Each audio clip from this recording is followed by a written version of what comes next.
All right, y'all, we're live. Peace and power, family. This is welcome to Tea Talk with the Sisterhood. Sisters, we are your teacups.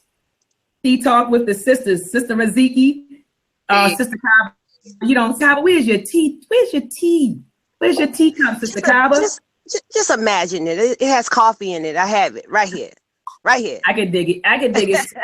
But welcome to Tea Talk with the Sisterhood. We meet every Wednesday from 1 p.m. to 2 p.m. Sometimes we go over. This is a group of sisters to hang out, to talk about pertinent issues that are going on in the community. I know that Sister Raziki wanted to add a hot topic segment to this. So before we get into the topic of today, we're definitely going to get into the hot topics for this week. And there was a lot of things that transpired in the last week that the sisters are going to touch on before we get into the topic of today. Before we begin, I would like to give praises and pay homage to the ancestors. I ask right now that our ancestors grant us the knowledge and wisdom of Dr. Francis Cress Welsing, that they give us the warrior spirit of Yasatiwa Queen and Zinga Tubman, and continue to give us the hunger for truth, justice, knowledge, balance, Mayat.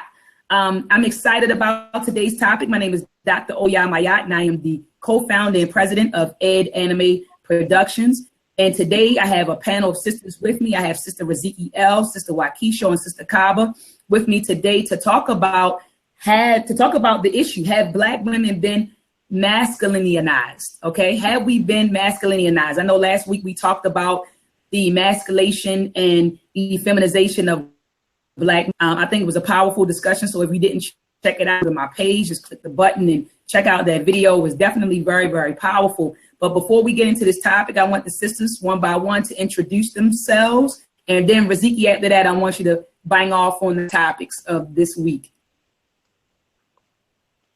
Absolutely. Well, peace and love, fam. This is your sister, Raziki Zafira.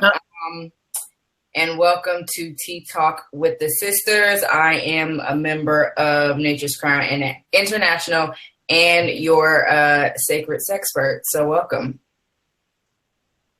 Peace and love, family. This is Sister Kaba Neptiank. I'm happy to be here amongst these wonderful, illustrious sisters today.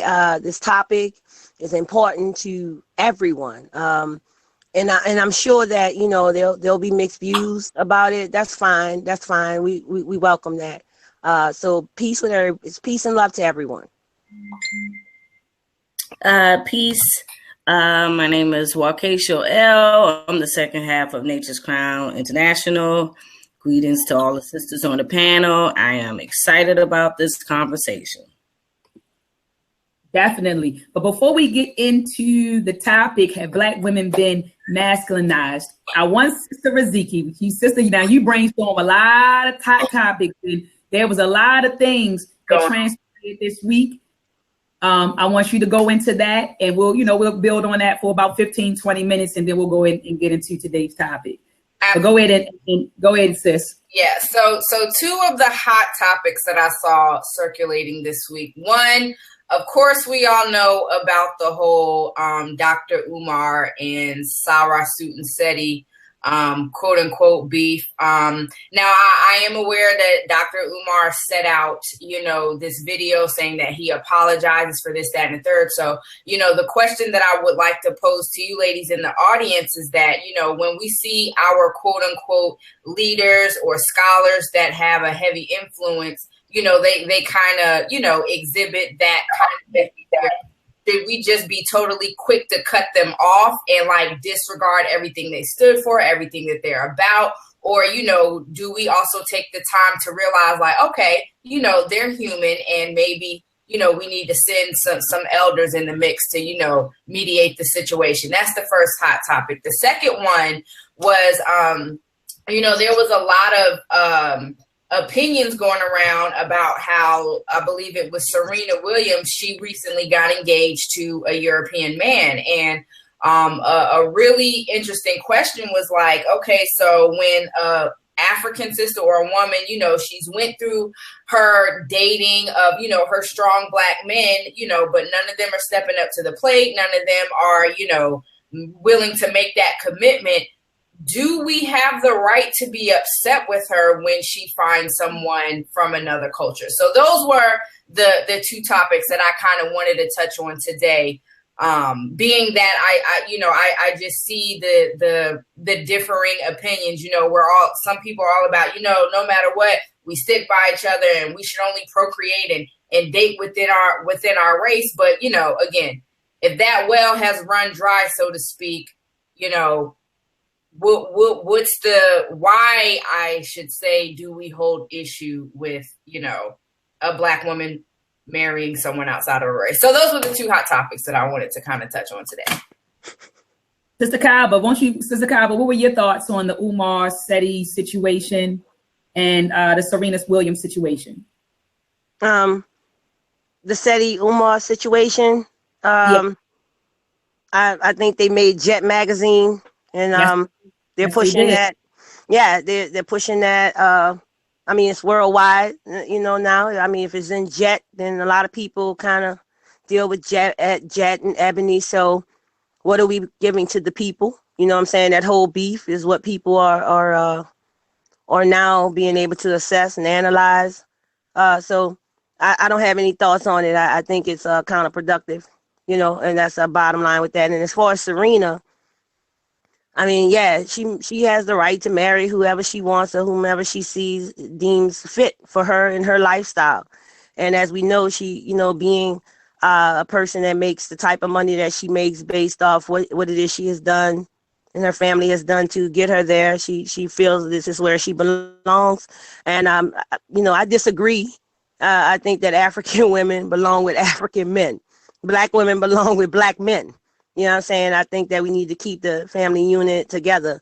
And that's all I have to say about that. It's I don't want to really go too much into it. People can do what it is they want, and we all will have a opinion on it. So that's all I have to say. Sister Waukesha. Sis, what are your thoughts, sis? Oh yeah, I'm sorry. I don't really have any. Y'all can go past me. I'm over it.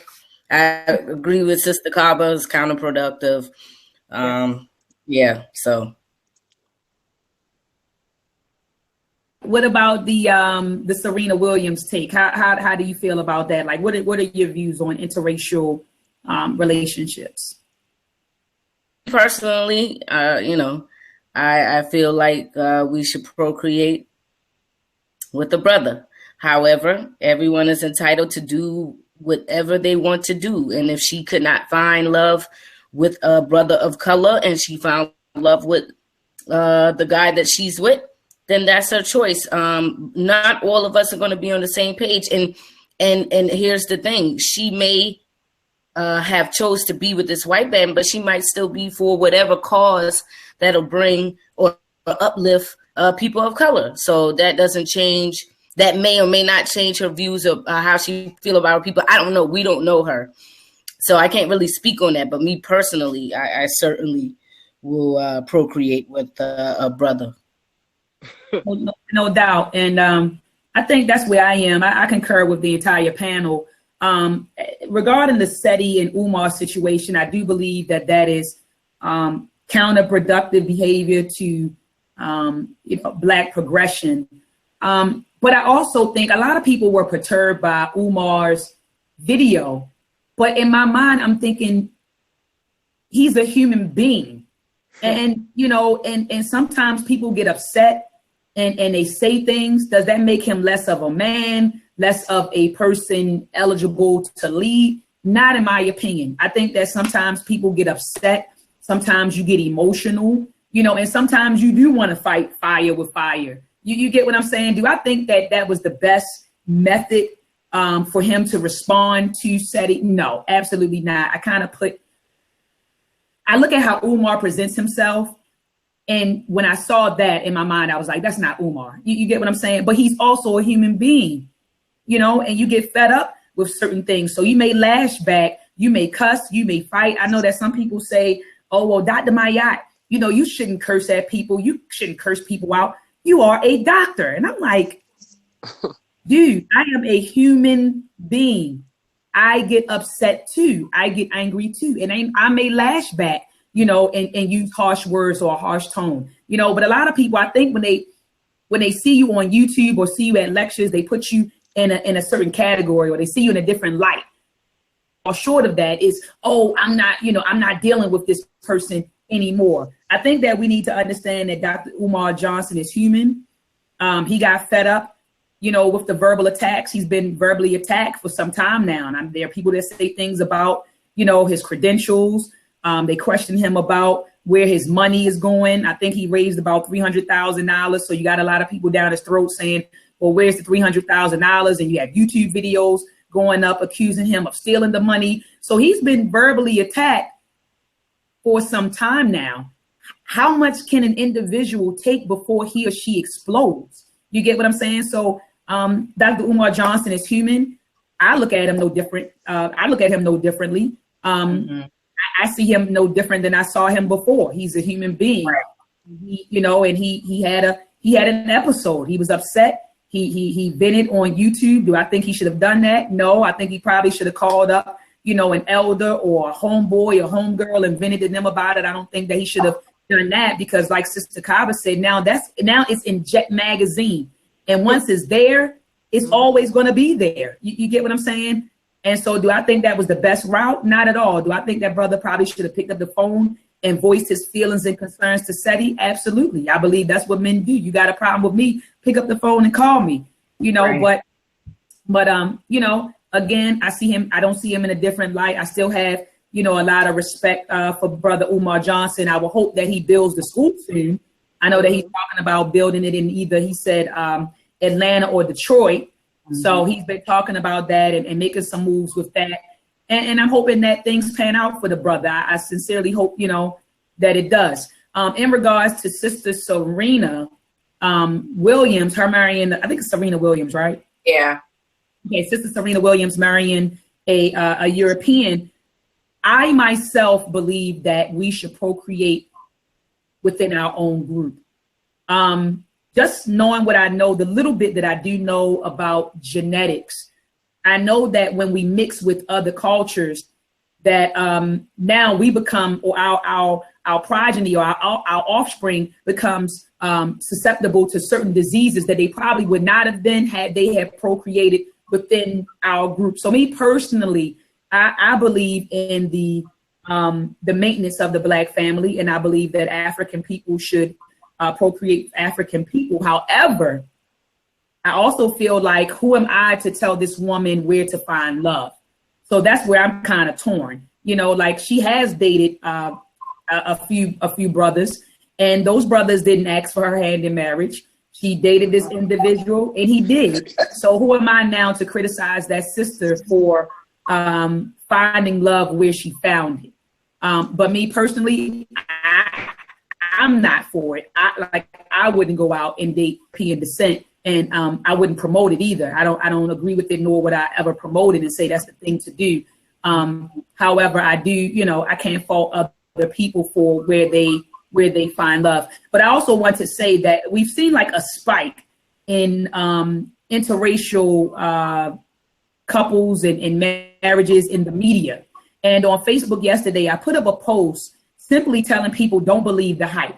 When I looked at the Census Bureau of Justice, not Census Bureau of Justice, the Census Bureau report on the number of marriages that took place in 2015, it said that 84% of Black men married a Black woman in 2015. It also said that in 2015, 94% of Black women marry Black men. So the majority of us do marry within our group. So I know you're watching Love and Slip Slop, and you see the white boy on there. I think it's Love and Slip Slop. You see the white boy on there with the white sister. You see in music videos with the white boy and the Black sister. And then you had this movie that just came out, I believe, a few months ago on this interracial couple that fought the government. It was the world against them. And so I know that you're seeing this constant projection of interracial couples, even in TV shows like How to Get Away with, I think, How to Get Away with Murder, How to Get Away with Murder and Scandal. So we constantly being bombarded with this image of interracial couples. But I want brothers and sisters to know that Black people, the majority of us still marry and prefer to marry within our group. I want Dr. Maad, can I add to that right quick? I just wanted to do a quick synopsis for you right quick. Just imagine the impact. Say, for instance, SETI, the whole SETI and Omar situation. Say, for instance, that would have made Jet Magazine and it would have displayed them actually building a school. The impact that it would have had on the people, or even Serena marrying, say, a black man. Had she married a black man, think about how many of our children watch her play tennis and the impact of seeing her marry a black man embedded in their mind and their psyches. They want a black man. You know what I'm saying? So what has happened with these two instances that have been put on the grand scale is it gives our children the mindset that we can't keep it together. We're constantly bickering. And then also we go outside from time to time, you know what I'm saying, and marry people of the opposite race, you know what I'm saying, because this is acceptable. So had this been reversed and the society was seeing it, it would have had a big impact on the way our children perceive themselves. So I just want to add that, sis. And that was very well put, Sister Kaba and Dr. Maya. And again, like the purpose of these hot topics, because again, and I like to address the audience too, like, well, why are we talking about this and that? I mean, they gave perfect reasons as to why we're talking about it. So like when we bring up things like the Umar and Seti or the Serena, think about it in a bigger way. It's not solely about Umar and Seti. This is about what do we do when our leaders, they lose it? What do? Do we just simply throw them away, or do we say, hey, bruh, we understand, maybe next time it could have been this, that, and the third, and keep it moving? A lot of times, there are leaders that we have and they're capable to lead, but if they make one mistake, we'll throw the baby out with the bathwater, which is one of the reasons why I feel like as a community we never get anywhere. We don't know how to separate the meat from the potatoes. You know what I mean? Like, even though you may not fully like the messenger, did you get the message? Moving on to the Serena situation. Again, it's not about Serena. It's about, are we wasting our time or emotion or energy, feeling some sort of way about a woman who decides this, that, and the third? Also, again, what kind of conversations need to be had, or what healing has to go on in our community to where Black women don't get fed up with our Black men and then choose to, date outside the race. So again, when we talk about these topics, don't think about solely this person, but the broader picture, and that's all I had to say about that. But thank you, ladies, for your opinions. That was really good. No doubt, no doubt. So on to the topic of today, have Black women been masculinized? So before we even get into that, Sister Waukesha, can you please read the definition of being masculinized? Okay, masculinize. It's a verb. Induce male psychological characteristic. Make someone or something masculine in nature or appearance. They use the sentence, what feminism did was not to masculinize women, but to ultra feminize them. That's one of the sentences they had with it. But I think it's to make someone or something masculine in nature or appearance, or have a psychological characteristic of a male. Okay. So to have a characteristic of a male. So I want to begin by reading something that I put up on one of my Facebook pages. I said, and it has everything to do with this topic, because we talk about what's masculine and what's feminine. Like, for example, last week we had a talk on men being effeminate or effeminized. And now today we're talking about women being masculinized. But what is femininity and what is masculinity, and who taught it? You get what I'm saying? Like, what is it? What are these energies or characteristics? Like, what does masculine or feminine look like?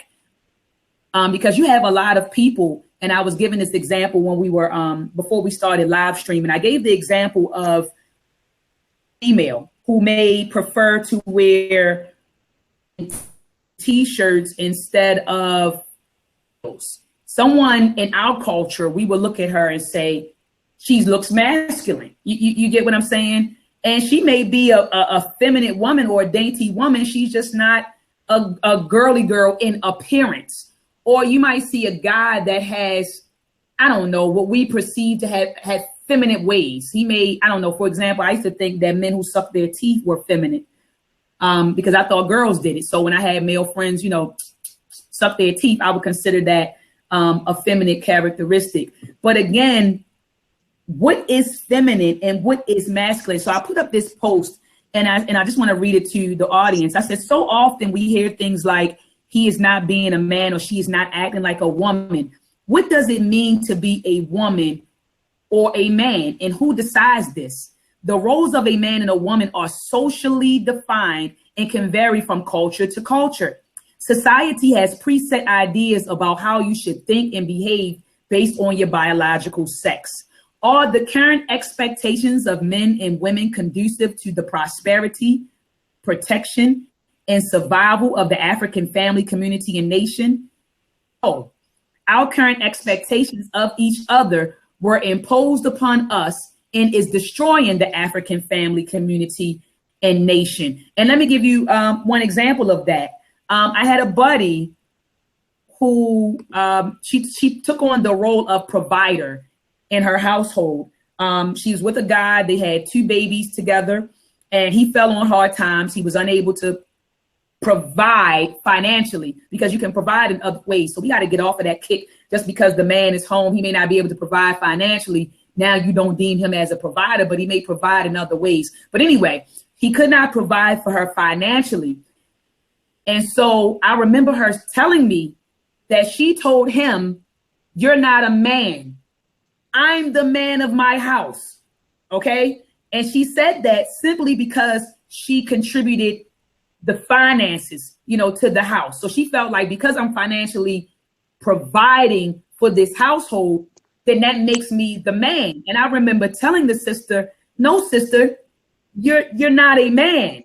You're just providing financially to that household, but that doesn't make you a man, and that doesn't make him less than a man because he cannot financially contribute to that household." But we live in a paradigm, in this European paradigm, where we're socialized and taught to believe that if the man doesn't contribute financially to the household, then he's not being a man. Or like, I know that one of my aunties used to make fun of one of her girlfriend's husbands because he was a stay-at-home father. So she used to be like, "Oh, he's a stay-at-home dad." Well, just because a brother may be more domestic or maybe tends to more of the domestic responsibilities of the household doesn't mean he's less than a man or the woman is more of a man. Like, we have to cut that out, and we have to assume roles in our households that are conducive to the prosperity and survival of our households. I think we so caught up in this role thing that now we're destroying our families. We're destroying relationships anytime that person steps outside of what you perceive as the role for them based on their biological sex. I concluded my Facebook post by saying that men and women roles should be redefined based on, and I'm talking about men and women roles in the African community. I said men and women roles should be on the principles, values, and traditions of our indigenous African cultures. I said we once defined man-women roles. We once defined man-women roles based on the needs of our culture. So when we were hunter-gatherers, we brought up our sons to know that, man, in order to be a man, you have to go and hunt. For a woman, you have to bear this child. You get what I'm saying? So when people define roles of men and women back then, they defined it based on the needs of the culture. I just want to remind you that our great ancestor, Dr. Amos Wilson, told us that when manhood and womanhood are defined in isolation, detached from the needs of one's culture, and when boys and girls are not trained into manhood and womanhood relative to the culture, then they will prey upon the culture and destroy the culture. So today, you are witnessing the result of African men and women and children, African people and culture. So what I'm saying here, brothers and sisters, is that we now need to redefine, right? We need to redefine what it means to be a woman and a man in terms of our African culture, okay? Our African culture, tradition, and principles, because we lost that. And because we lost that, you have a lot of brothers and sisters who have a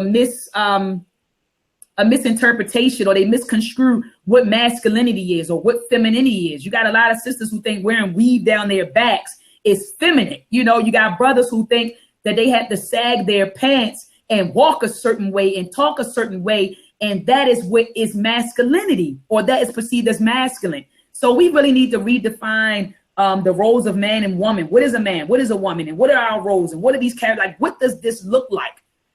What does a man or woman look like? You know, in terms, and we need to define ourselves in terms of our own culture, traditions, and principles. So sisters, could somebody go ahead and elaborate on that? I just wanted to kind of on it.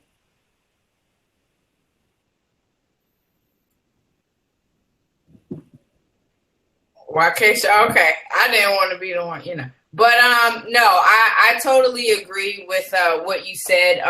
And going back to our last week's conversation, and kind of like how I did last week, I do have a presentation later on, but you know, as far as masculine and femininity, what does that, like, how do you define that?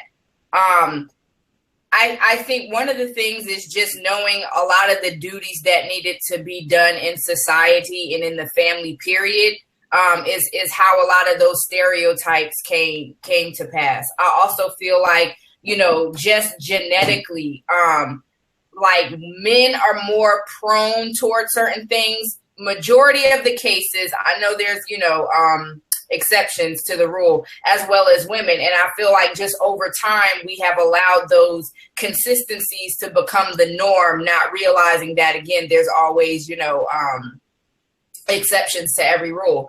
And so just like how, you know, last week we were talking about, you know, the houses of the man. And like you said, sis, well, you know, what if this is the stay-at-home dad? You know, it doesn't mean he's weak. It doesn't mean he won't protect. Maybe that's just the dynamic of the relationship. Maybe the woman just really doesn't like to be the one who's at home, you know, being the homemaker all the time. I mean, whatever the case. And so are we to say, well, something's wrong with that picture, that's off balance, or is it okay because that's what that couple prefers?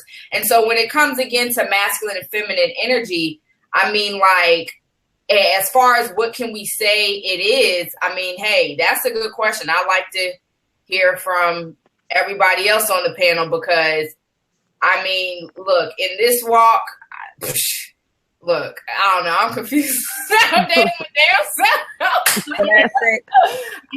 just want to add real fast that if you look in the Lion Kingdom, it's the male lion stays home and protects the household. And it's the lioness that goes out and gets the food. And now in society, when brothers are in the house, we're looking at them with the side eye. You get what I'm saying? But if you look at, you know, it's crazy to me. It's really crazy. I think that we should be working, you know, I think that he and I as a couple should be working or should fulfill roles that are the best roles for our households. Maybe the brother has a felony. I don't know. You get what I'm saying? We don't know. You know, we're so quick to judge the dynamics of somebody else's household and don't know we don't know the intimate, you know, we don't know what the dynamics are. Right. So anyway, go ahead. I think we know what the dynamic is, Dr. Ma. The dynamic is white supremacy. What it has done, it has put our men in a position where that they can't get these jobs. I mean, we understand already that they place our men in positions where they, in this society, they can't get a job because of, as you stated, felonies. I'll give you a perfect example in my own personal marriage. You understand what I'm saying? There were times when my husband did not have employment. Okay. So I went out just as the lioness does that you mentioned and got employment. My husband would be home. He's still looking for employment. We had our daughter and our son, you know, we were looking for, he was looking for work, you know what I'm saying, in different places. But because of this white supremacist dynamic, whereas that our men have to be secluded to work in specific jobs, construction here, there, just, they don't want them in jobs, making jobs on themselves. They don't want them to be entrepreneurs. They want them to be in positions where they have to go to them for help, for work. You know what I'm saying? So he may be laid off or something to that effect. So the woman would come in and she would actually work while he's there. It's not as if he's there constantly. It's just that at a specific time in his life, we have these downfalls and the women have to step in. That doesn't make her masculine because she goes out and she provides for the family while the husband doesn't have a job. But in this society, people see that as being a soft man. Oh, he's at home, he's washing dishes. Not to mention that when we coming up and we're raising up our children and we're rearing them, we have them doing specific things in the household. You know what I'm saying? We have them every now and again washing dishes. I must say though, as I grew up in the 70s, I didn't see my father come home from work washing dishes. My mom took on that role.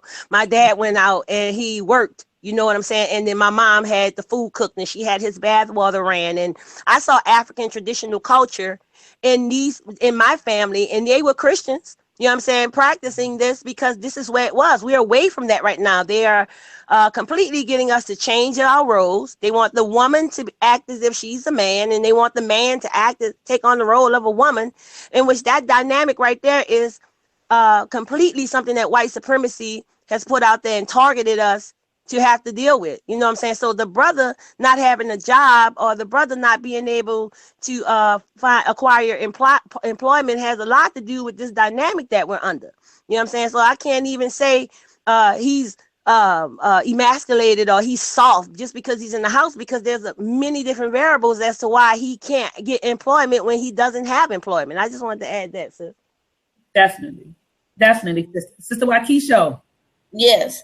I just wanted to add, I want to ask the panel, do we think, what would be the meaning of a man? And I think Sister Raziki was saying that, we don't know. And I was about to share this the last time we spoke, and I got cut off, about the documentary that I watched about the transgender. And it was very interesting, and I thought it was amazing the way he broke it down. It was a transgender guy, an Indian guy, right? Well, no, he wasn't even transgender. He was just him, and he went by the pronoun they.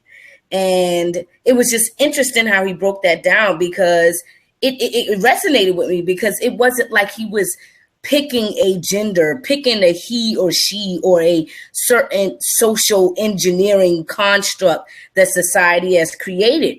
And he was like, I go by they, that like some days I feel like tapping into my feminine energy, and some days I feel like tapping into my masculine energy, but it doesn't make me less than a human being.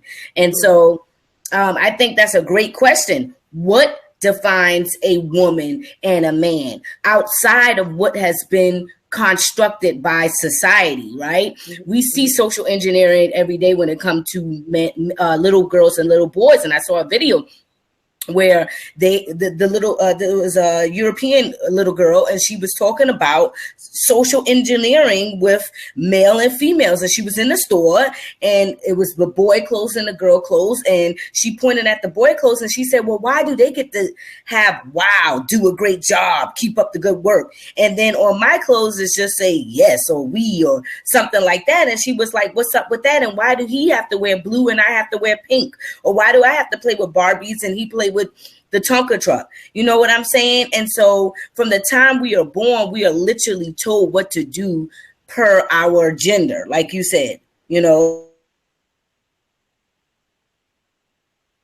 that are correct. Can we define that as being a natural way of life, or is that a conditioning or a social engineering construct? And I'll share this also. Deepak, he's an Indian guru. He said, your thoughts are conditioned thoughts. You do not own your thoughts. They are conditioned thoughts. So now we have to retrain ourselves, or try to realize, are these thoughts, is this way of life, or the meaning of man and woman, are those your definitions? Is that what you define it, or is that what society has defined it as? So when we make these constructs for male and female, do we really know what we're talking about, or are we subscribing to society's definition? Yeah, I want to just add, Sister Waukesha, that Dr. Amos Wilson once said that in a few of his lectures, that feelings are taught. He said, I know that you believe that feelings are organic and that they're natural. He said, but you're taught how to feel. He said, and he gave this example. He said, when someone does something to you, you might hear your mom, your dad, or one of your friends say, you should be mad, or man, I would have, he said that is teaching somebody how to feel. He said, a lot of you think that even love, he said, you think that that's organic and natural. He said, you even were taught what love looks like. If I had butterflies in my stomach, when this guy comes around or this girl comes around, or I think about them all the time, oh, I must be in love. So he said, you're taught what society teaches you what these concepts are. He said, your feelings, when you should get mad, when should you be satisfied, when should you be sad, happy, crying. He said, you're taught when to have these emotions. And he said, a lot of us think that our emotions are organic. He said, but they're not. And once I saw those lectures, and I watch a lot of his lectures, that's when I realized, I didn't realize how conditioned I was until Dr. Amos Wilson made a statement. When should you be happy? Like, for example, when we go to funerals, you see a lot of people crying at the funeral. Well, if we grew up and we went to funerals and we saw people rejoicing, we would think that was a celebration. You get what I'm saying? But, we're taught that funerals are sad because when you are a child or a teenager or a young adult, you are attending these ceremonies, you crying. So you look at it as a sad time. So we're taught how to feel. We're really taught how to feel, and feelings aren't organic. They aren't, I think to some extent that feelings aren't organic, that we are conditioned to feel and think a certain way. Again, Sister Waukesha, I think that men and women, I think that we should have a role. Like, for example, women, we have sexual attributes that allow us to give birth, that will allow us to extend the nation, perpetuate the nation. You get what I'm saying? So when I think the ultimate rite of passage of a woman, man, is when you give birth. I think that's the ultimate rites of passage. You get what I'm saying? So if you ask me to define womanhood for a woman, I would say, when you come into your womanhood, giving birth, being a wife, being a head of your household, things along the line, like things along that line. With a man coming into your manhood, protector. I mean, men have muscles for a reason. So I do think that we should, and I might still be conditioned, sisters, but I still think that because of our biological sex, that there are certain roles that we should play. That's just where I am. If a robber came into my household, bed with a dude, now he's the one with all the damn muscles, right? Do you really expect, I don't expect him to look at me and say, well, I'm not going out. I think, you are the stronger, or, when I say stronger, I'm talking about physically, in terms of muscles. You should get out of the bed and see what the hell is going on in the living room. You get what I'm saying? So to a certain degree, I do believe that we should play a role, and that role is based on our biological sex as well as the needs of our culture. That's where I am. That's my take on it. Well, I mean, I agree with you, and I agree with you as far as the need for the culture, excuse me. But, and I'm just playing devil's advocate. I still think that it could be a conditioning. I mean, just like the example you stated with the lioness and the lion. Well, their structure are quite different, but she goes out and she gets the food, and she will fight off anyone that enter her domain, as well as the lion. And that's the same thing with women. We defend our homes as well. If something was to pop off and he could not do it, we are certainly capable of defending our homes and protecting our homes. So I don't know if I would necessarily say, well, that is just his natural order of life based upon his biological makeup. I'm just saying that it could be an open dynamic to it. And I think that society has created that construct that it is, this or that, he or she, right? And then you are boxed in, right? You're controlled. That's just my take. I think that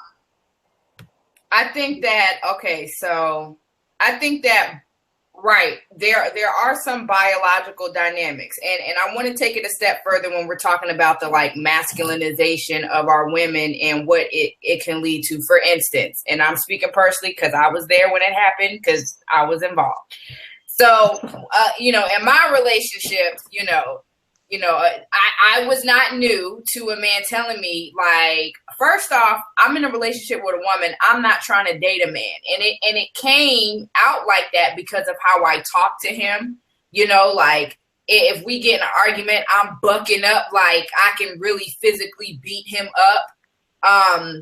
Masculinized in the sense that, I'm a female and I'm just ready to, swing off and hit on a dude because I equate myself to that, masculine energy. I think that this goes deeper than just defining roles. I think that it also goes into the actual attitude and certain mannerisms and how you handle certain situations as a woman. So here's the deal, right? Like, men normally, right? And this is why throughout, since the beginning of time, human beings has always been test subjects, okay?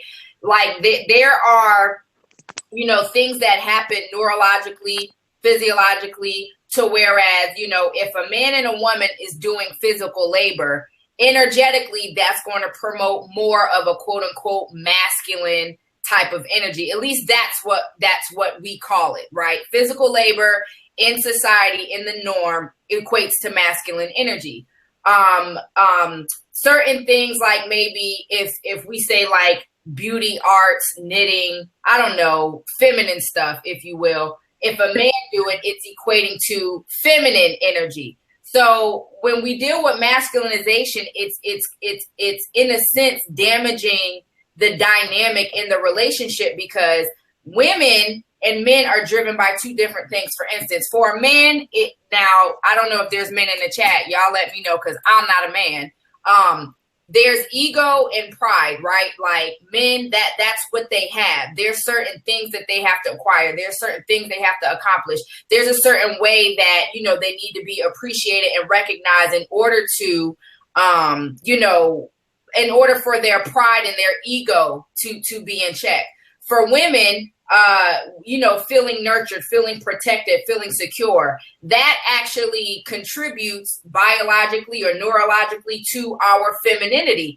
And so when we're talking about getting these roles reversed, or there's exceptions to the rule where it's okay for a man to stay in the house, where it may promote more of a feminine energy, to whereas if women got to go out and work and face all the aggression that the world brings her, that promotes more of a masculine energy, so it said. So again, I think it just comes back to the individual relationship, their dynamic, but also realizing that, again, just because a person has the genitalia of a man doesn't necessarily make him a man. Just because a woman has the genitalia of a woman doesn't necessarily make her a woman. And so this is going, and I know, Sister Kaba couldn't go in on this, but this is how, like, the whole homosexuality stuff can lead to, as well, because like you said, Dr. Maya, there are many women, quote unquote, tomboys, who will be accused of being, lesbian, just because of that masculine characteristic that they show, but they may not be lesbian. You know what I mean? So I think it really just comes down to a person's perception. What do they feel is masculine and what do they feel is feminine? I think that we had to teach it, though, Sister Riziki. Like, I'm telling you, man, I really see the need to reinstitute the rites of passage, because a lot of people don't know. Like you say, we're just relying on our perception, right? Yeah. But we got to realize that our perception is based on our socialization, our education, and our environmental interactions. Mm-hmm. You get what I'm saying? So it's just like, who socialized you, who educated you, and what environment are you interacting in? And that is what forms your level of perception. So I think that we definitely need to have a standard in place to say, when we're training our boys and our girls into manhood and womanhood, that there needs to be a standard in place to say, or this is masculine, or this is what men do, and this is what women do. Like, we don't know. So a lot of people are just trying to figure it out. You got brothers who think manhood or being a man is going out shooting another brother. You get what I'm saying? You got some brothers who believe that sagging their pants, bopping down the street is masculinity. And then you got some women who look at that and say, oh, he must be a man because he's doing X, Y, and Z. So we need to teach our boys how to be a man and what a woman looks like. And on the flip side, teach our girls how to be women and to be able to identify a man. I think we lost sight of that. And that's why we're in the situation that we're in today. Bob, are you there? Yeah, I'm here. Because when you look at it, what's happening, society is definitely putting that in play. They put an agenda right in front of the children's faces in the school system. Case in point, they are incorporating an intersex restroom. So, so what is that telling our men? Oh, it's okay to just go in on and, I can go in any restroom. I can go in the one that says it's for the transgender, and I can go and I can switch up at any time and go over to the one that's for girls, because society now says that it is okay and that the two of us are one and the same, and that we don't have anything different. We're one and the same. We are, 1 second. Sorry, the phone was ringing. I apologize, family. That's why I was gone. But they're telling our children that it's okay. They're pushing this agenda. We were speaking about this last week, putting it on cereal boxes. They've taken the rainbow and they've changed it into, this homosexual agenda. They're putting it on toys. They're putting it on clothing now. They're doing a lot of different things to push the agenda to let our children know in this society that it is okay. We need to accept homosexuality for what it is, because it is the new world. It is the new life. It is the new way. You know what I'm saying? So Dr. Mata is completely correct in that we need to teach the differences now, because the school system definitely has now implemented a program now within the school system that says that if a person feels to believe that they're gay, and how do they feel? How are they feeling this way? By perception, the perception that has been put forward for them to idolize with. So we are in a tough situation, because we have to now begin to say, should I allow my child to go to a public school system and there's a restroom here for, should I allow my child to go to this school and the guys can come with a dress on? Should I allow my children to go to school where they're teaching that, oh, it's okay? Should I allow my child to go to the school? There's teachers now in the school system who are a part of the LBGT community, and they're actually teaching. I think it was a video, the brother General Abazu Ahmed gave us a video and showed us where there's homosexuals. There's the drag queen. I think it was the drag queen sister. This weekly, they're weekly, but just them, no one else is coming in and doing this. It's just them. So what is that saying to our children? Okay, he can come in and he can teach our children and he can flaunt around in this dress and dressed in drag. And so the children become accepting of this. And to me, this is unacceptable. It's unacceptable. I don't want to go too far into this, because I know this is, you got a different way that you're going with this. We were looking at how women become masculine and things, but right. We have homosexual transgenders going into the school systems, reading to our children weekly. They're not separate. They're not bringing in a midget at one point, or this week here, I'll bring in some twins, or this week I'll bring it. Every single week, they are allowing a transgender to come in and read to the children. And what is that doing to these little bitty children? I just want, we got to be able to see this for what it is right now. African traditional culture, we have to oblige, because if not, then we are going to go around thinking that women and men play the same role. They both can do the same thing. And we know men cannot have children. They can't give birth. You understand what I'm saying? But yet and still we're telling them now that, oh yeah, it's okay. It's okay. He can give birth. Y'all the same. Y'all can do the same thing. This is not correct. You understand? It is destroying life. It is the extermination of life. You see what I'm saying? Because two men can't create children and two women cannot.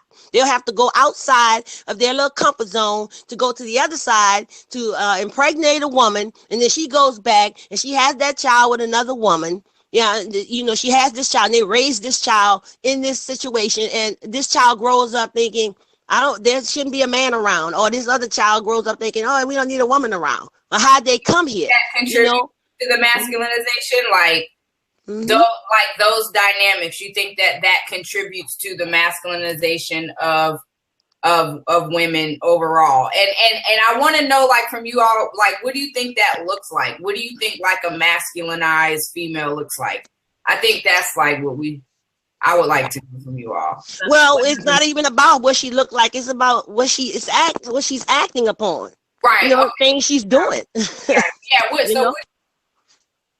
Sorry, that's what I meant by what does that look like? Like, what are the actions? What is the thought patterns that you feel is from a masculine? I'll give you one right now, right quick. All right. I went out to a little club and there's these females coming there. And I go back to what Dr. Mott was saying, women we wear pants, we wear jeans. I mean, I like jeans, me. You know what I'm saying? I'm about to put them on and I want them to be as tight as they can be. How about that? You understand what I'm saying? So I'm going to put the jeans on, you know what I'm saying, and give it my little twist, but what I've noticed is females go into the club and I'll see them. They might have their hat on, you know what I'm saying? It's okay because I wear a hat every now and again. They might have, their hair a certain way. What I see now with a lot of the women that are, I guess, lesbian, they have their natural hair. We don't see them wearing weave. You understand what I'm saying? That's a fact, unless they're drag, you know what I'm saying? And they're men, if they're drag. We'll see them in the club. They got their jeans on, they got their boots on, their tennis on. And like, again, I wear all of that. But what we see in them is an attraction for a woman. I see them standing there, hugging their woman, dancing with them, behind them. And I mean, it's their actions that tell us what it is they desire. You know what I'm saying? Because we can look any kind of way right now, and then it's portrayed as, oh, well, yeah, she look a little butch. She look a little gay. I mean, is she? Well, then she has to go and act upon that, what you see. So she's impressed upon you, the thought that she may be masculine. But then when she goes and act upon it, then you actually know. So that's all. I think it's the actions that they carry out with other women, and those women carry out with them together. As a whole, we can see it for what it is. So, Sister Kaba, you're saying that masculinity is a mentality and an action. It's not really an appearance, because that's where I'm at with it. Right. Yep, that's where I'm at. That's where I'm at. It's not an appearance all the way. You know what I'm saying? Because we were talking about that. We were talking about how people look, how people dress. I just told you, I got Timberlands. Yeah, you know what I'm saying? I got Bally's. Right. I got tennis. I got jeans. I can put all that on. It's the action that follows that. So, yep. Exactly. Yep. So that's another thing. Again, it goes back to standards. How I agree with Sister Waukesha in that we are socially engineered to be a certain way based on our biological sex. Because again, how should a man act? A woman act? Society has these preset ideas for this. And then it's kind of like, if you go outside of that box, you're not normal. You get what I'm saying? Or like you're a tomboy. Like I remember growing up, and I shared this story with you guys before I went live. I grew up in a neighborhood. It was majority males. I was the only girl for years. And I remember going outside with them. I broke my daggone ankle, fooling around with those boys. I fell out of trees. I fought. I played football with those boys until I grew breasts and went through puberty and realized I'll get the wind knocked out of me. But I was that girl. You know what I mean? Like I was that girl on the bike with them and just rolling with them. They would knock on the door, and my name is Deanna, by the way. So they called me D. Hey, D, going up to the basketball. go, and I'm like, okay, come on, let's go, So I would go to the basketball court with him. And again, I did these things until like puberty. And then, when I started going through puberty and having, guy friends and stuff like that, that's when I kind of detached from those brothers. But I say all that to say that people would say she's tomboyish. It's like you were putting a label on me. Like, she's tomboyish because boys typically did the things that I described. But I was never that girl. I didn't like to play with Barbie dolls. Playing with Barbie dolls didn't do anything for me. I like to watch Thundercats, and I remember watching the Snorkels and Alvin and the Chipmunks, and those were the cartoons that I liked to watch. Transformers. I remember having Nintendo bringing my male friends over, and we were playing a game called Contra. I don't know if we have any 80 babies in the building.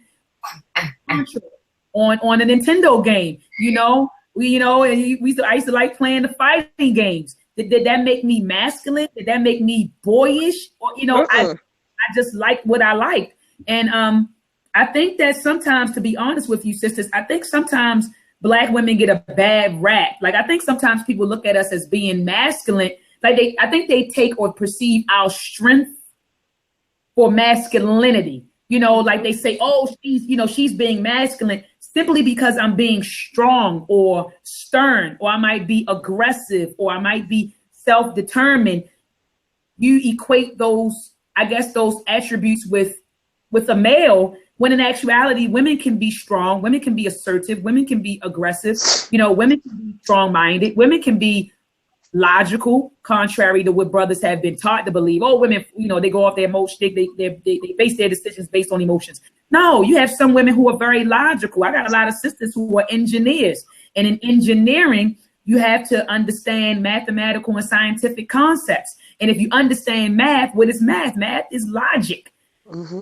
So I know a lot of sisters who are extremely logical, but again, society has these preset ideas for what men and women should be. And when you step outside of that, you're feminine or you're masculine. Mm-hmm. So again, I think that there needs to be some standard in place that teaches us what is it. And even that standard would be conditioning. That's conditioning. Yeah. But that's conditioning. But standard is conditioning. But I just feel like we definitely need to define what a man is, because earlier, Sister Raziki, you made a good point. Just because you have a penis, it doesn't make you a man. It makes you a male, right? Because you have the phallus and you have the sexual attributes of a male. So that makes you a male organism. But to me, when I look at a man, I'm looking at a fully developed, and I'm talking about mentally, emotionally, and physically. That to me is a man, But a lot of brothers think because I have a penis or because I'm out here sleeping with 5 women, that makes me, a man. And you have a lot of women who go out here who think that, because they have babies or because they look a certain way or because they sleep around, that makes them a woman. You get what I'm saying? So I definitely think that manhood and womanhood needs to be redefined in terms of our African. We got away from that. And that's why people can project these images on us now and say, this is what you should identify with if you feel this way, because there's no standard. Mm-hmm. Right. No, I agree with that. I mean, like, again, from the beginning of time, that, and you know what, that's just a part of culture, period. All civilizations had some sort of culture which included the roles of man and woman and child, so forth and so on. And so there was some interesting comments in the feed too about, number one, how, another way women become masculinized or feel like they're the man is if they're making more money than their mate. Another point that somebody else brought up, is that a masculinized woman has a problem with allowing a man to lead. And so my question or, thought would be, okay, like you said, so is the inability or the hesitantness, I know that's not a word, but y'all know what I'm saying, to allow a man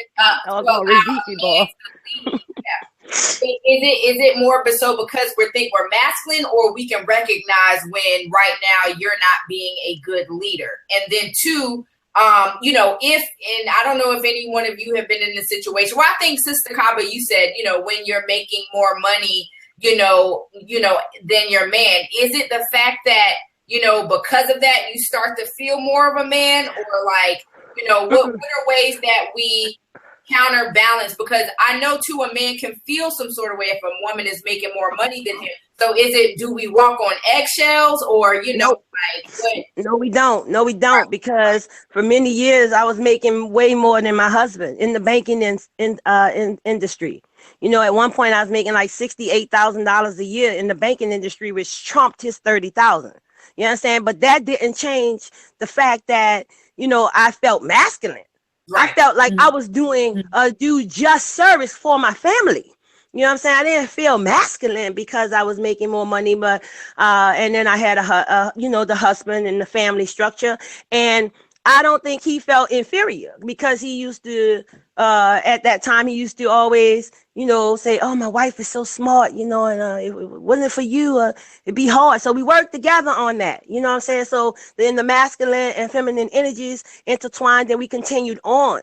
And what it was we had to do. I didn't feel as if I was the leader. I just felt that together we could make things happen that we needed to have happen. So no, I don't think making more money than the man means a lot. I think society has made it seem that way. I think society has implemented that concept and construct to say that. Yeah. Mm-hmm.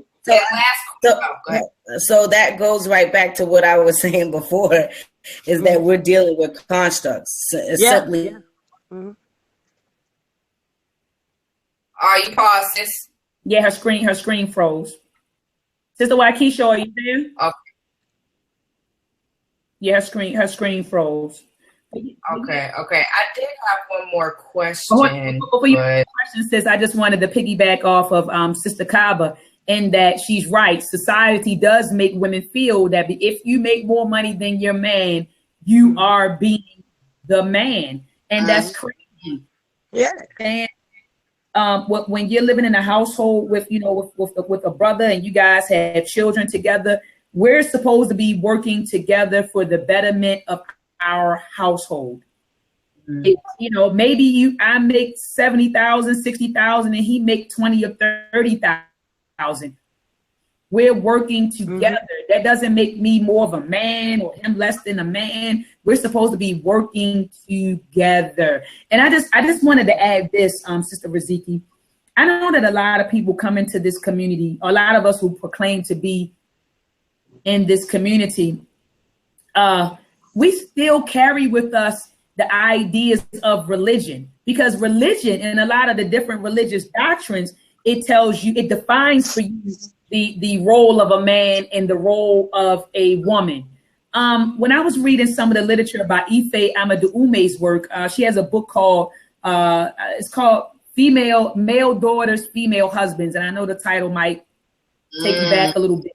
But by Ife Amadoume's work, she was saying in the African, she said that they didn't have, she said it wasn't this tug of war between genders per se. Like, for example, she said that a woman could be considered the master of the home, or a man could fall into domestic responsibilities. You get what I'm saying? But that woman wasn't perceived as a man, or that woman wasn't perceived as a woman, and that, they just fulfill roles that was conducive, that was conducive for the betterment of their households or the advancement of their households. You get what I'm saying? So they weren't fixated with this. It wasn't this gender war. And I vehemently feel that the Africans didn't have this problem because of how we viewed each other. Right. Like the man and woman viewed themselves as two entities of one human being.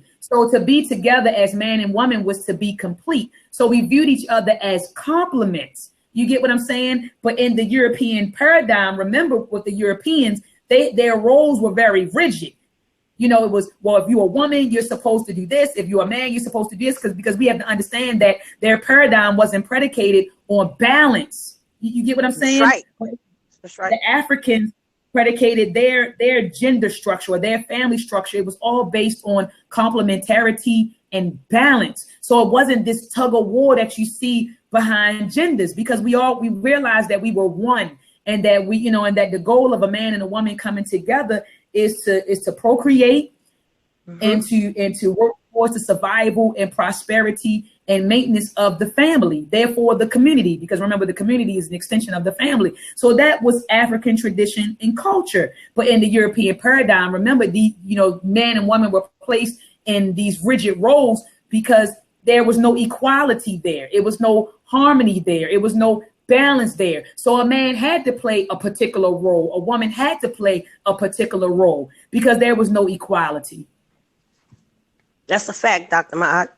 And we see that, sister, when we look at the great Sheikh Anta Diop's work in Civilization of Barbarism. I don't know what chapter. I think it's chapter 5, the clanic and tribal organization. We see he breaks down some differences there, in what the African clan would do and what the Indo-Aryan clan would do. So if anybody has that work, check it out. It's in chapter 5 of Civilization or Barbarism, page 112. You can see the difference in how Africans viewed the family structure and what they did, that whole dynamic, as opposed to what the Indo-Aryan or European crack or whatever you want to call it, right. How they viewed it. Yeah.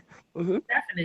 Definitely. So now it's kind of like, if you look at our society, we're living in a European paradigm where you have, where the roles are just rigid. You get what I'm, and as soon as you come out of that, you're not being a man. If you don't fall into these roles or you step outside of them, then you're not being a man or you're not being a woman.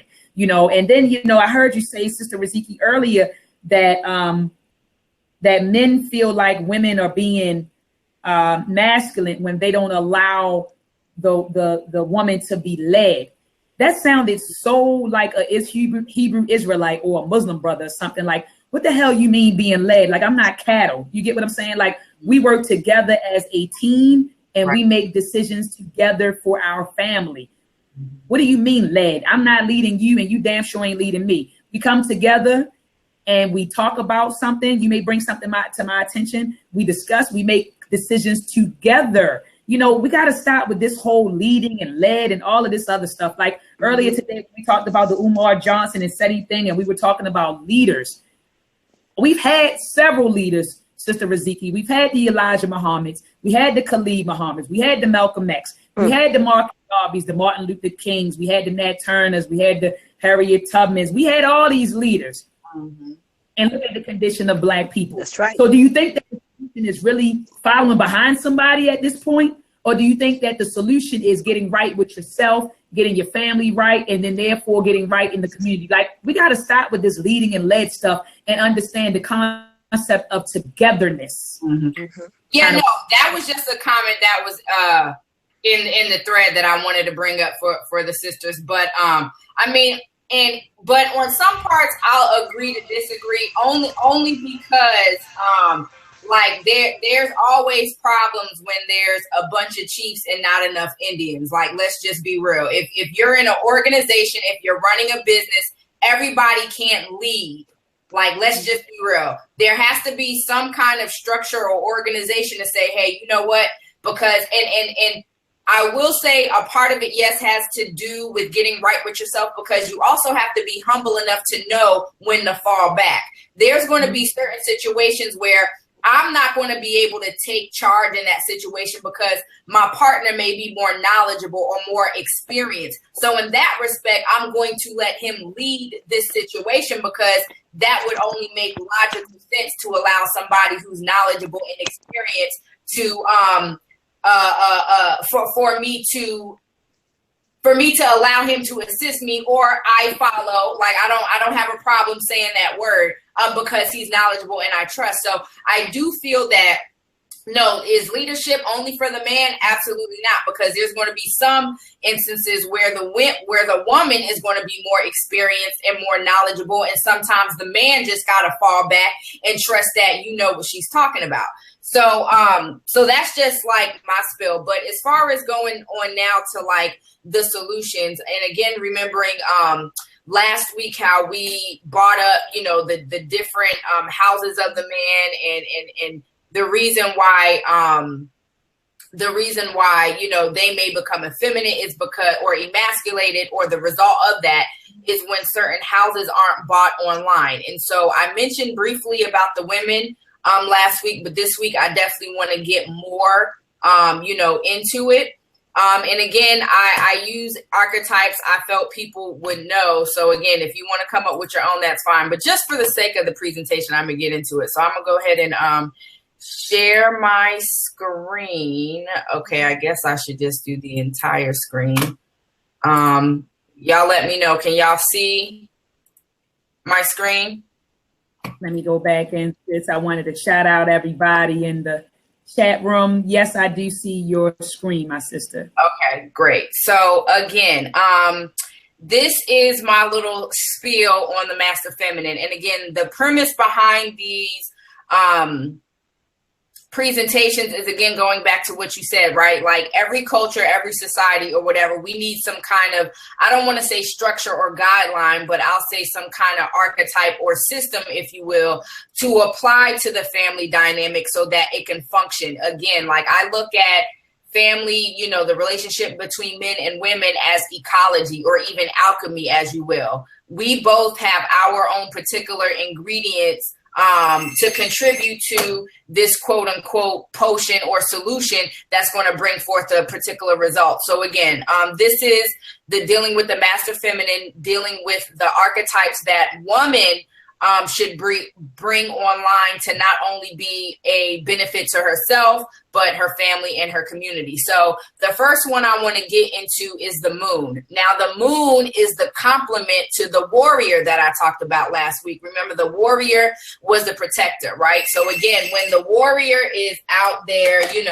taking on whatever it is he's taking on, he's coming home, he's like, yo, I had a crazy day. The moon energy, right? You nurture the man, you kind of quote unquote cater to his needs. And some women feel some sort of way about that word cater, but the moon energy is all about nurturing. It is caring. It is generous.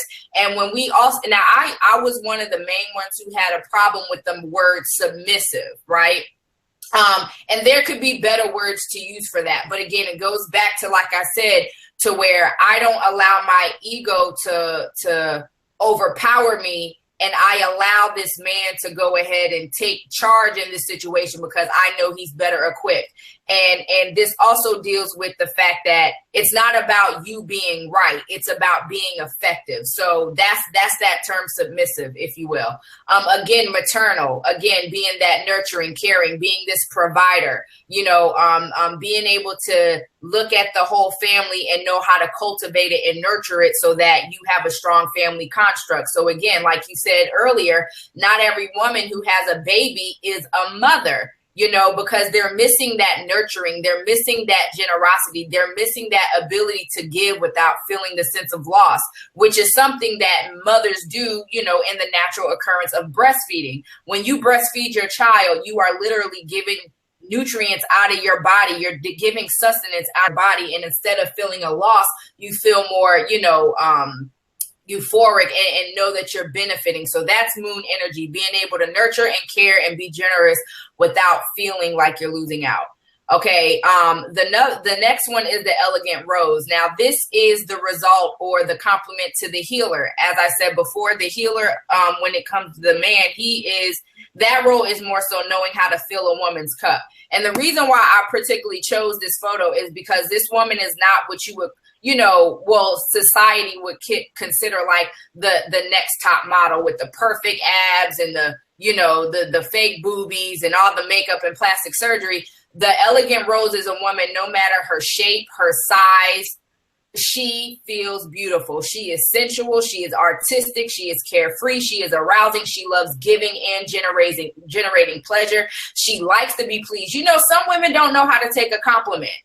That's an unhealthy dynamic of elegant rose. Some women don't know how to say thank you when a man opens the door or, opens the car door or pull out her chair. That's a negative affective rose. There are some women who just like to be bitter. They like being mad. That is a negative elegant rose. The elegant rose, again, she likes sensuality. She don't want to be strong right now. She wants to be soft. the elegant rose knows sometimes, like, listen, it's okay for me not to be strong right now because my man is strong. I could be soft. That's why I'm here. That is elegant rose energy. And a lot of negative influences, low self-esteem, traumatic. This is one of the areas that damages this elegant rose. Women are insecure, possessive, jealous. They're non-creative. So that's one of the characteristics there. Now the treasure chest, I freaking love Issa Rae. And the reason why I chose her is because, she is like, she writes, produce her own, everything. And even with the money she made, I think it was to Flint, Michigan. Like, she used her influence, to give all this money to the people in Flint, Michigan. And it wasn't about publicity. And the treasure chest, like you were talking about earlier, Dr. Mayat, how you were talking about the men who were the hunters, right? Well, the treasure chest is the gatherer. So whereas the hunter, he may have to go out and fight and do a lot of physical stuff, whatever, to kill his prey and bring home the bacon. The treasure chest, she could just go outside and pick the plants or pick the food off the vine that's growing and bring it in the house. So she is about unifying. She is about prosperity. She's social, earthy. She is the matriarch and constructing community. So the treasure chest knows how to gather resources. Women who are industrious. This is also, a prototype of a lot of business women out there who don't have to be so aggressive and, like, quote unquote, man-like, if you will, in order to accomplish a business deal. She knows how to go in, talk that talk, whatever it is, so that she can gather what it is she needs to gather for her business or for her family, because she understands when she benefits, so does the community. So again, the treasure chest is not all about I want to be, unifying and prosperous for me. This is about the whole, the community. The seated hawk. Now, this is Winnie Mandela. A lot of people, I give props to Winnie. She's a G for real. So this is going back to, again, Dr. Mayat, when you were talking about a lot of your friends who are, engineers, and they're working from, like this analytical kind of energy, to whereas the seated hawk, she's very intuitive. She can feel what needs to be done. She sees the vision. Remember, this is the complement to the ego. When we talked about, in a lot of societies, the woman was the one who set the vision. So when, the family comes together, the woman's like, okay, I see that, I see we got this land. This could go here. This could go there. The children could do whatever. She has the vision, and the ego is the one who says, okay, babe, I see your vision. Now here's the plan in order for us to get it done. So the seated hawk, again, is that saying where it goes, a man with dreams needs a woman with vision. Why? Because that woman is going to know how to see the bigger picture and influence you and motivate you to get it done the right way. So again, when we are dealing with the houses of the woman, it's important to understand that these archetypes complement each other. Again, the moon with the nurturing, going with the warrior, the protector. The elegant rose is the result of the healer. This is what the elegant rose is like when her cup is full.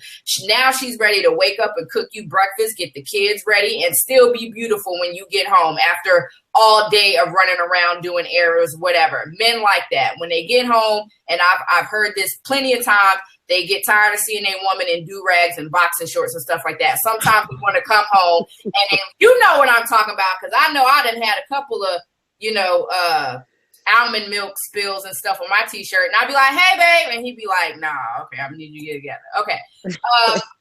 Treasure chest, again, the gatherer. She is also resourceful. She is not the gold digger. She also brings something to the table. And again, the seated hawk, she has the vision. This is the partner you could do business with, because again, family is business, as Brother Polite would say. So again, how to accomplish these houses. So again, this is going back to the rites of passage programs where, there were, certain activities, certain tests of,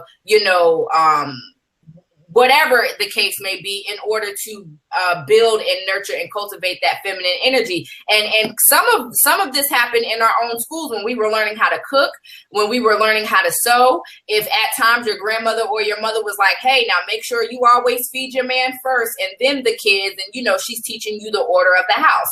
The other thing, more sisterhood. Again, this is why I love, you know, going to my little sweat lodges, and, you know, I was getting a yoni steam the other day and having another. You know, that's right. I got that yoni steam, honey. Look. Don't knock it until you have some good steam in your yoni, honey. Okay. So I hear you. So again, sisterhood promotes more feminine. Again, we could come together. We could talk about our problems. We can also talk about the solutions, relieve the stresses, you know, that we're able to release outside of the home, because we can't always talk about every single thing to our husband. As a man, he's not always going to get where we're coming from, because as a woman, we have different perspective. Again, healing the energy bodies. This is going back to any trauma that a woman has faced, rather it be rape, molestation, you know, rejection, abandonment, insecurities. A lot of women have been taught to suppress these things, thinking that you could just put it in the back of your mind and try to forget it, as if it will not affect your relationships in the future, especially how you deal with men. What women don't realize a lot of times, how we treat men, how we talk to men, is because of the negative influences we've developed or we've experienced through our life course, rather it be from failed expectations from our father, or again, even in relationships. Healing your birth story, again, with the man. So, you know, do you feel some sort of way about the lack of nurturing that your mother gave you or did not give you? Do you feel some sort of way about how your father did not connect with you emotionally, or if he abused you? So again, healing your birth story helps you bring online these other archetypes. Again, admitting you need help. And last but not least, men activating their own houses, because again, there's only so much work that us sisters can do to bring certain things online. There's just certain things that a man is very, very necessary for, as far as helping us bringing these online, such as, you know, the elegant rose, because now we're being healed. And also the moon energy, because now we feel protected. Now we have somebody to nurture. And then, and I would even also say the treasure chest, the gatherer, you know, because even though a lot of women can be successful and prosperous on their own, there are those same women also will admit that, hey, I don't want to do this by myself, you know. So those dynamics are very important for both man and woman to bring online. And again, when you start to develop all of these archetypes, and it's going back to, again, what we were talking about, the cultural traditions. This is why certain ceremonies in certain mystery schools, like there were certain, you know, acts or, again, ritual, at times even possession that we went through in order to inherit these certain qualities that your culture or said society felt you should have because you are a man or a woman. So again, there's a lot of steps to each of those houses, or I would say a lot of things you could do, like affirmations, meditation, ceremonies, whatever. But just so you guys can get a general idea of those 4 archetypes, you know, that should be brought online to kind of encompass the fullness of everything a woman has to offer. That was perfect, Raziki. I mean, I took so much from that. I really did. I want to thank you for, you know, showing the audience that and breaking it down in detail. Okay, and let me say this real quick, sis. Let me say something right quick. Okay. Just right quick. You know what? I like you were talking about steaming your yanni. I'm about to crack a quick joke. Get ready. You know what? You know who I want to steam my yanni, quote unquote yanni? The goddamn African man. He can steam it. You see? I know that's right. I just had to crack that joke right quick. It's all good. I appreciate you. He can come. That's who I want to open the house up. Yeah, the black African man. And yeah, I just wanted to say this too, and we talked about this earlier, Dr. Mayat, but if I see the word pseudo one more damn time, see this, you know, I love my brothers and sisters, but I got to keep it real when I see stuff called foul.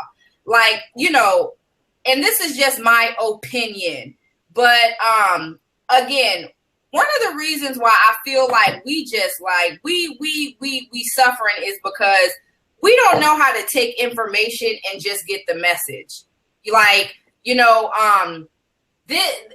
when anybody says anything, and I feel like the need to say this because like we could get past a lot of the unnecessary argument and then just get to the solution. So when we talk about bringing on certain archetypes or whatever, this is stuff that we've done through history. There was a reason why, again, our ancestors did certain ceremonies or they called on certain gods, aka energies of the universe, so that we can invoke them and portray those qualities. So when you talk about, you know, being able to package information in a way that people are able to understand, like just take that for what that is and don't be so quick to shut it out.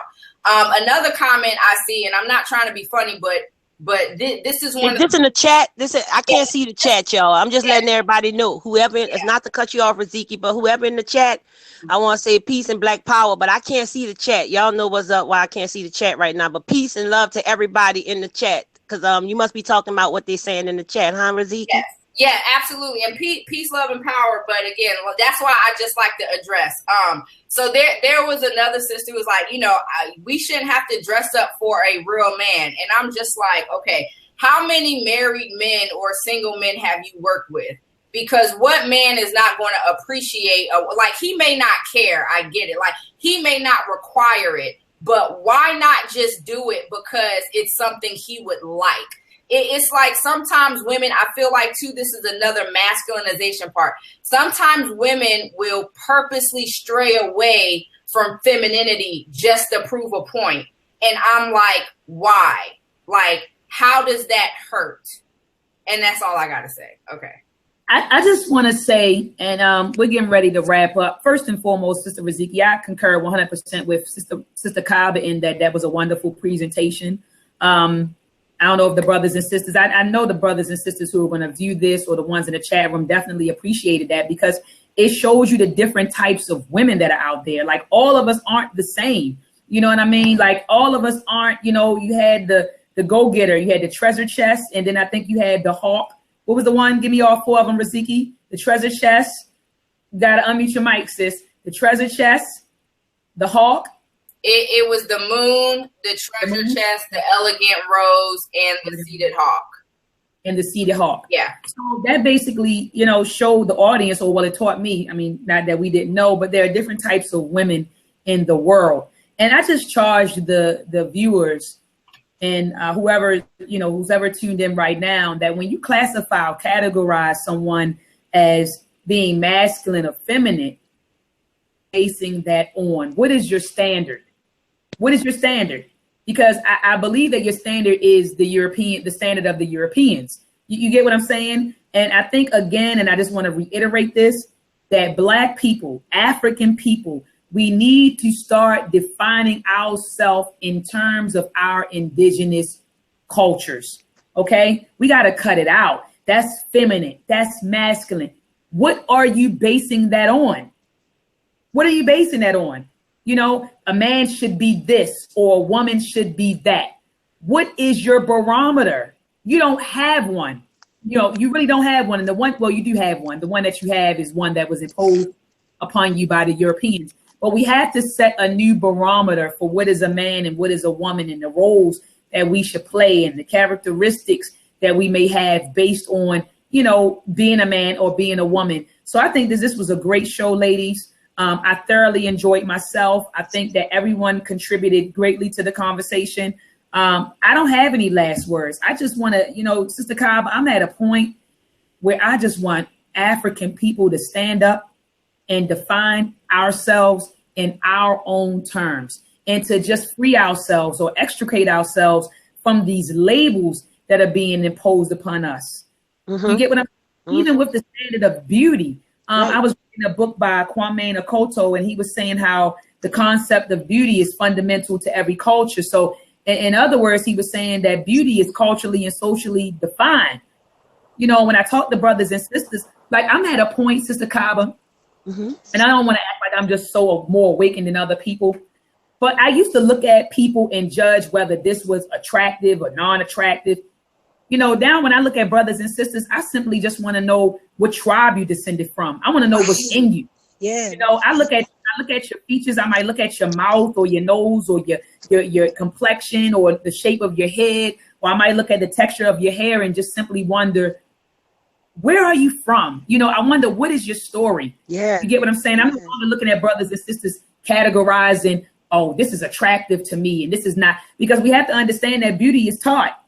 Remember that. Yeah. What people perceive as beautiful is taught. Like I was telling my sons, when they're looking in front, when they're looking at the television and they see these images of women with weave down their hair, or they're looking at these commercials. My son and I were laughing at a commercial the other day. It's a contour commercial, and it's a thing that you can get, women can get, and they can put it on their bodies, and it can make you appear to have broad hips, a flat stomach, and a behind. I don't know if any of you sisters ever saw this. It's this like contour. It looks like it hurt.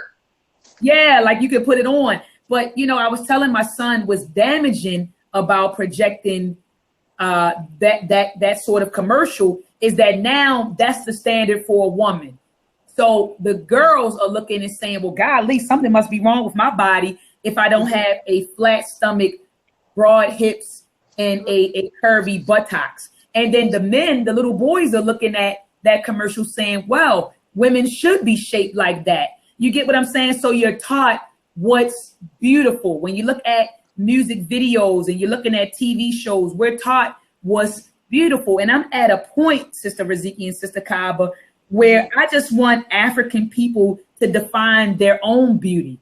Define what a man means in African terms, what a woman means in African terms. What is beauty? What was beauty to our African people? That's right. Again, you know, I'm beyond the whole, oh, he's attractive, that's attractive. I'm looking to say, damn, I wonder, is he from, you know, where's his people from? Are they Cameroon? Are they from Cameroon, Ghana, Mali, you know, Songhai? Are they from Senegal, Nigeria? Like, I'm looking, just trying to figure out, where's he from? You get what I'm saying? Yeah, I no longer categorize, and this person is cute, this person, like, come on. We got to really start defining ourselves in terms of our African principles, cultures, and traditions. So that's where I'm at with it. And even with being masculine, being feminine, what's a man, what's being a woman, what is your standard? And I believe that standard should be set based on the current needs of our culture. Yeah. And then that we develop. So we find out what our cultural needs are, right? And then develop a standard, and then train our boys and girls up based on that standard. That's what the ancestors did, and it worked for their societies. I mean, their cultures thrived. And so I think that we definitely need to reconstruct and reinstitute and also refine what our ancestors did. So I have nothing else to say, my sisters. One thing. When we look in regard to African traditional culture, if we want to look at a standard of beauty for ourselves, we can look in inscription. We see ourselves. We see how we glorified ourselves. You know, we glorified our color. I mean, we can look at our weight in there. We looked at what our diet was. So, I mean, we have to, you're right, Dr. Ma, we have to get back to redefining what beauty is based off African traditional culture for us and our children, because that's not what they're teaching our children in school. They're not teaching them to glorify themselves. I mean, they're going to glorify themselves, you know, in the school system, not us. And so that's why our children have this precept that they, you know, they're beautiful. They're beautiful based off the standards that they see on television. That's why I moderate what my daughter watch. You know what I'm saying? In this society, because everything that she sees already, there's going to be a question. You know, we go to the store, we're walking out, she's going to see differences in people. So we have to start training our children up in what it is we want them to, how we want them to perceive themselves and how they should perceive themselves coming up in their life. So yeah, peace and love. To tell everybody in the chat for me, Dr. Ma'at, any of our friends, if they in there, tell everybody I said, well, they can hear me. Black power to all y'all. I love all y'all. We appreciate y'all. I see him. We have brother Sean P. You know, he always is a supporter. Oh my goodness, that one right there, Sean P. Sean P. is in the chat room. We have. I gotta give it to him. He's very supportive, sis. He's very supportive. Yes, he is. We have a sister, Ayana Naku, a brother by the name of DMV, Mr. Stretch. A sister by the name of The Sis. We have, I think, Abazu Amen. He came through earlier. We also have Mech J01. Lessa Darcy came through. Mac Tip is always definitely a support. Oh, that's my brother, Mac Tip. Peace and love, that brother. Yeah. Mac Tip. Anisha Green. We had Olivia. Let me see the sister Olivia. She came through. I sent a message to my brother Aku Kramanti. I don't know if he came in, but I sure sent him one. And Chief X, I sent all of them an invite. Yep, and then we had King 334 Mob. Let me see. And then there was another brother, Doug. I believe I saw him in the chat room earlier. But King Forever, Lessa Darcy. Who else? I just want to make sure that we acknowledge. Yeah, her name is Olivia Happiness. That's what I was. All right, peace and love to everybody. So peace and love to all of the brothers and sisters who join us every week. I definitely appreciate them coming through and spending this hour and hearing what our thoughts are, and then stopping in the chat room to give their input on the topic. Next week, next week I want the topic, and I want you sisters to tell me if you're with it. I want the topic to be, do Black people truly want to be liberated? Do we really want to be liberated? Because I'm looking at these actions, I'm just looking at how we're behaving and what we're doing right now, and the things that we gravitate to and the things that we, gravitate, away from. And I'm really questioning, do we, is our psychology, is our minds, are they so damaged that it's beyond repair? I think that will be a powerful topic, Sister Raziki and Sister Kaba. What do you think about that? Like, do you think, go ahead, Sister Kaba. No, I was about to say, it's almost like a piggyback off of, I think that first show, or Black People Ready for Black Power. So we can revisit that. We can revisit that in a way, huh? Okay, so it's just tugging at my heart. Maybe we can, because I'm just we say we want to change, but we don't understand. I'm looking at videos of black exploitation videos, and Black folks going into the store being disrespected, and then the next day you go back into the store. Right, to spend your money. That's right. Right. We call it Ngo, which is Black economics and African traditional culture. We got to get to that. And stop giving these pale Arabs, our money, these euros. I mean, think about it. In our communities, we have one of these pale Arab stores on every corner. Yeah. And we go in there, and a lot of times, what I can see here, just quickly, I'm not going to take too much time. We have here in the city, well, I don't live in the city of New Orleans. I was born and raised there. But what we have there is a tradition, second line tradition, where we have the brass bands comes out, and each year everybody has an annual parade, and you dress up and you dance. And so at these events, there, along the way, you're in a lot of hot people dancing around, they're having a good time. So they stop in all of the stores and things in the neighborhoods, or these pale Arabs, right? So what do? A lot of people trying to come in at one time. I mean, they're opening the doors, let a few people in, and then they're very disrespectful. They close the doors on everybody. So everybody's standing there waiting to go in there to spend their money with these pale Arabs. Not me. Guess what? That's right. I grab my water, and I ain't going in their stores. I'm not spending a dime with them because they hate us. And they over there right now killing our people in the Sudan, all throughout Africa. Look, shout out to the Parnetta Research Linguistics Unit, you know what I'm saying, who's trying to make big changes in how they're trying to steal our culture, history, linguistically, historically. They're trying to take us and eradicate us from the face of the histories of that place. So we need to, you're exactly right, sis. We got to spend our money within our own communities, with our own people, our own stores. We can't give the pale Arabs, Europeans, all of our money. We already have to get gas. We're buying their cars. We're renting their homes. We're buying their homes. They're already getting the majority of our money. You know what I'm saying? I mean, these credentials and all these different places, they got our mortgages through them. They're getting our money already. So when do we take a stand? When do we say it's Ngo, and we take care of ourselves? That's right. And our own community. So I agree with you there, sister. I agree. Yeah, we gotta stop. We gotta cut it out. Like, we look at how Delta Airline is treating Black people. You got black people who still want to fly Delta. You get what I'm saying? You go into, it's crazy to me. It's crazy to me. And I remember a long time ago, reading a book where it said that, Elijah Muhammad said that we are mentally, he said physically, and we are a mentally, spiritually, and physically dead people. Mr. Farrakhan said we are a very sick group of people. And Dr. Amos Wilson said we have been mentally disenabled and mentally crippled. He said, therefore, we are out of our minds. We are truly out of our minds, Sister Kaba. In order to continue to exchange money with people who don't respect you and pass by your brother or sister, you have to be out of your mind. That's the only way this system of domination can operate, if you are out of your mind. Because if you were in your right mind, you would be working to destroy this system and to build a system of your own. Because we got to remember, Sister Kaba, only systems can combat systems. That's right. That's right. Have been so inculcated with this spirit of individualism that even in our fight for liberation, we have been applying an individualistic approach to dismantling the system. Yes. A global system of domination. So we have to understand that only, we have to come together collectively. Yep. Right. We have to come together collectively to form, to coordinate, and combine all of the different structures that our brothers and sisters have created and put them under one banner of nationhood. And then that's when we can dismantle and destroy this system of domination. And that leads me to this one thing I want to say, coming from the great elder, Dr. Frances Cress Welsing.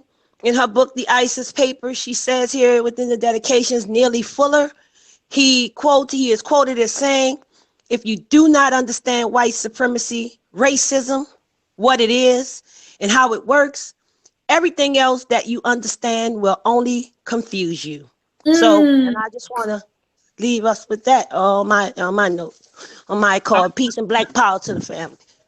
I'm done on that note. Peace and black power, family. We're going to end on that note, Sister Kaba. That was powerful. Yes. Join us next Wednesday, brothers and sisters, from 1 p.m. to 2 p.m. This week we got started a little late because we had some technical difficulties, but the sisters will be in the building next Wednesday. We normally do from 1 to 2. I always say 1 to 2, but we always go till about 3 o'clock. But we will be here. Join the sisterhood every Wednesday. We love you. We wish you nothing but peace and power and prosperity. Black African power. Black African power.